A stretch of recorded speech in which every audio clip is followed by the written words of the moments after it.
From collaborative learning classrooms to open plan offices, it seems as though we're often encouraged to be outgoing and extroverted. In fact, your grade of promotion may very well depend on your being outspoken and gregarious. But there are some who say, hold on, wait just a minute. Introverts have great value too. I'm Spencer Mazyck, and joining me now is one of those folks, Susan Cain, the author of Quiet, The Power of Introverts in a World That Can't Stop Talking.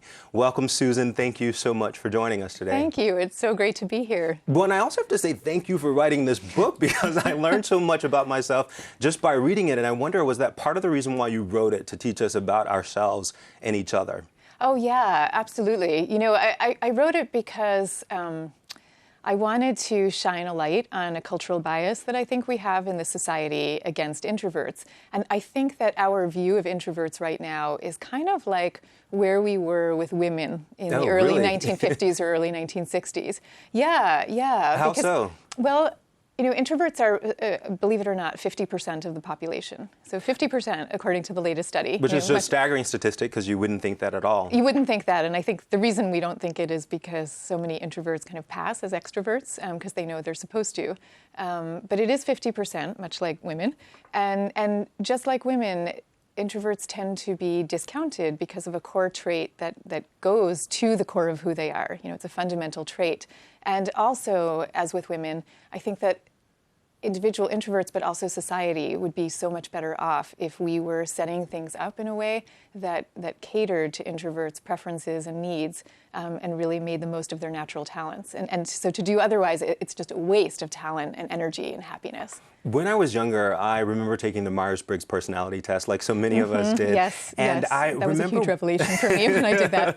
I wanted so desperately, though, to be identified as an extrovert, but I couldn't for the life of me figure out why. And are we somehow conditioned to believe that being an extrovert is the best possible outcome? Oh, yeah, absolutely. And, you know, the interesting thing about this particular bias and conditioning is that until recently, it's never actually had a name. So it's been a very powerful bias, but also a subtle one. Because no one actually says to you, you should be more of an extrovert. Or, right, you know, that doesn't happen that often. Exactly. And yet, most kids, from the minute that they walk into a preschool classroom, you know, when they're 2 or 3 or 4, they are sent that message in very powerful ways. So not in so many words, but nonetheless powerful.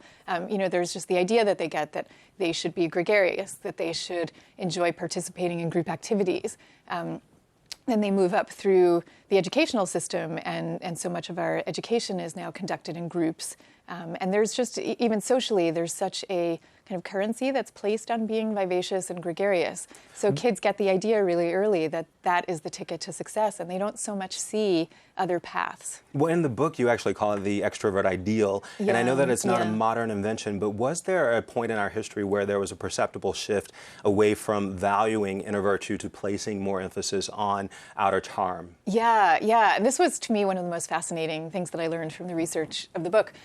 So it really happened at the turn of the 20th century, because until then, you know, we were basically living in small towns in an agricultural economy. Right. And so we were living with people we had known all our lives. And so we lived then in what historians call a culture of character, where we valued people on kind of what was going on inside. You know, are you a good person or not?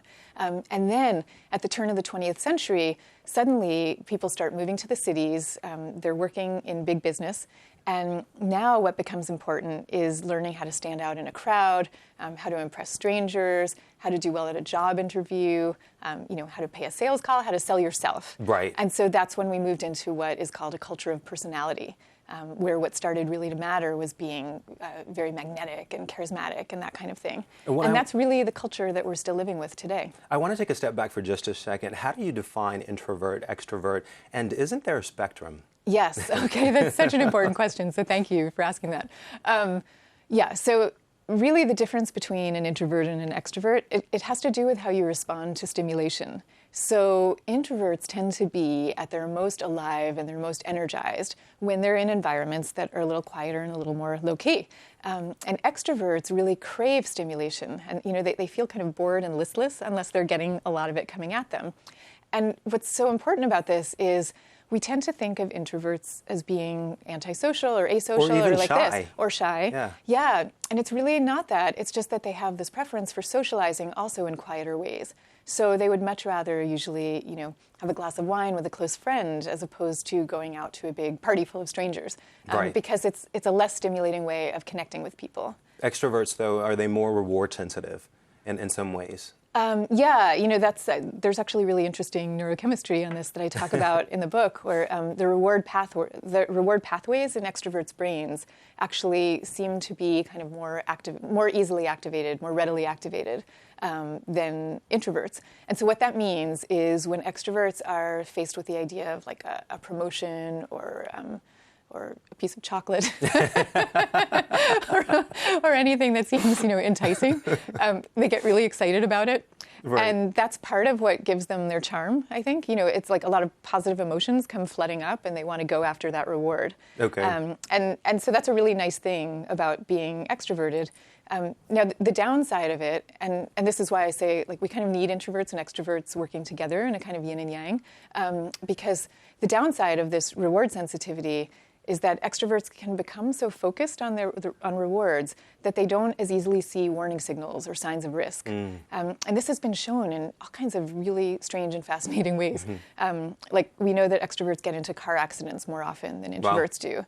They commit adultery more often. They more likely to go skydiving. More likely to go skydiving, more likely to place really big financial bets, all these kinds of things. It's not to say that introverts don't take risks, because they do, but they tend to be more careful and more circumspect along the way. When I want to talk about this in the context of the legal profession, because do you think that it's possible to be a great attorney if you're a shy introvert? Oh, yeah, absolutely. Oh, great. Okay. I didn't know. I thought the answer was going to say be no. No, I really do. And in fact, there's one study that suggests that more than 50% of lawyers are introverts, which to me, as a former lawyer, is actually not at all surprising. Really? Yeah. Well, so tell us, though, how do the temperaments play out in the law firm context? I mean, are you more likely to make partners sooner, though, if you're an extrovert? I think that there are a lot of advantages because as an extrovert, you're more easily perceived as a rainmaker, the one who can kind of easily go out and schmooze and bring in business. Right. But there's actually, when you think about it, well, first of all, I should say, plenty of introverts have social skills too. They just kind of get tired after using them, so they need to go home when they're done with the networking party. Whereas an extrovert can kind of be raring to go all night long. These are broad generalizations, but right, of course. But there's also, just beyond the socializing, like you also have to actually get the work done as a lawyer, and there's a lot about legal work that is really conducive to introverts' way of being. You have to be kind of really persistent. You have to be really careful. You have to be thoughtful. You have to sit down and focus. Concentrate and research. Yeah. Absolutely. And even in negotiations, you have to often be kind of, more understated and really listening really carefully to what's going on so that you can figure out a way to strategize a deal. Well, and I'm glad you mentioned negotiations because you're a self-proclaimed introvert, and you practiced for 7 years at a Wall Street law firm. Tell us about that experience. So it wasn't torturous, it sounds like. No, I actually really loved it. And, for me, it was kind of the wrong profession for a number of reasons. Like, I had always wanted to be a writer. So I feel like I've kind of found my career home now that I'm writing books. But no, I actually really liked it. And I felt like, when I first started practicing, I was kind of worried. I thought that my personality was going to be all wrong for law because I imagined it as being this kind of swashbuckling profession, But it turned out, like a lot of the best lawyers who I saw, they were people who were really good at making one-on-one alliances behind the scenes. They would prepare really carefully before a negotiation, usually more than other people had, so they kind of could anticipate what was going to happen.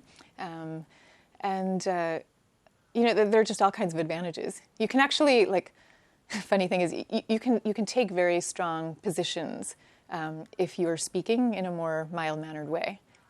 Because you're doing in a way what the negotiation guru Roger Fisher calls being soft on the people and hard on the problem. Right. Which is an amazing thing to do in negotiations and something that a lot of introverts do naturally. Oh, wow. Well, so what are common careers, though, that introverts are typically drawn to?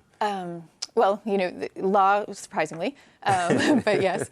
And you see a lot of introverts in the tech fields, in any kind of field that involves research, a lot of introverts in academia. Okay. But really, the message I would give you is that you actually see a lot of introverts in all professions. When I started doing my research, I expected to find these gigantic clumps of introverts in some professions and, a real dearth of them in others. Exactly. And it wasn't like that. It's actually not like that. You see introverts represented all over the place, including in sales, professions like sales. Well, and I want to get to another thing in the book that I found incredibly fascinating, which was the notion that we are somehow born as an extrovert or an introvert. Could you tell us a little bit about Kagan's high reactivity study? Yeah. So, right, is it nature or is it nurture? So Kagan, he's a guy named Jerome Kagan. He's a developmental psychologist at Harvard, one of the great psychologists of the 20th century. He kind of set out to study temperament. And he, when he started, was convinced that he was sort of on the nurture side of the debate. Right. But he says that he was dragged kicking and screaming by his data to understand the importance of biology and of genetics in temperament. So it turns out that there are some babies who are born with temperaments that make them more careful, more sensitive, and more likely to become introverts later on in life. And these babies, they're more reactive to stimulation. That's why they're called high reactive, as you were just saying. And you can see it from the minutes that they're born. Which I find incredible. It's so remarkable that they're able to see that. Yeah, like if you give these babies sugar water to suck on, days after they're born, high reactive babies will suck more vigorously on the sugar water than babies who are more likely to be extroverts. And that's because they're kind of primed to react to any kind of stimulation. And they do this as they get older, too. Does that mean, though, that introversion is connected to sensitivity? So highly sensitive people are almost always introverts? It's a good question. 70% of highly sensitive people are introverts, and then the other 30% are extroverts who still say that they need a lot of downtime. So there does seem to be a big connection. Well, and then there are some introverts who become that way, through probably other biological mechanisms, and also through nurture. This stuff is a little bit murky. Okay. Yeah. I want to say that of all the individual portraits that you did in the book, the one that I think I most related to was that of Brian Little's. Could you tell us a little bit about him and his free trait theory? Yeah. So Brian Little is one of my favorite people on earth. Mine too, after reading the book, I have to say. Yeah, I met him through doing my book research. He's a psychology professor. He is a world-class, award-winning speaker who gets standing ovations every time he opens his mouth. He's also an extreme introvert. And he says that every time he's done giving a lecture, excuse me, he races for the restroom because he's usually so done. He's so spent by the time he's done with it. He needs almost like a restoration niche or something like that. He needs a restoration niche, yeah. And he's actually developed a kind of theory around this way of being, the free traits theory, which basically says that we sort of are the way we are. We're introverts or extroverts, but we all step out of character some of the time. We step out of our natural temperament for the sake of work that we love or people that we love. So in Brian Little's case, he loves his students. He loves the people he's giving lectures to, and he loves his subject and really wants to, get his ideas out there. And so for this love, he sort of steps outside his normal self. But then he says it's really important to, after you've stepped out of character, to give yourself a restorative niche and to, let yourself sort of come back to who you truly are and give yourself the breaks that you need. So fascinating. And extroverts need to do it too. Absolutely. And I was going to say that, good point, that this book is not in any way a criticism of extroverts, correct? No, it's really not.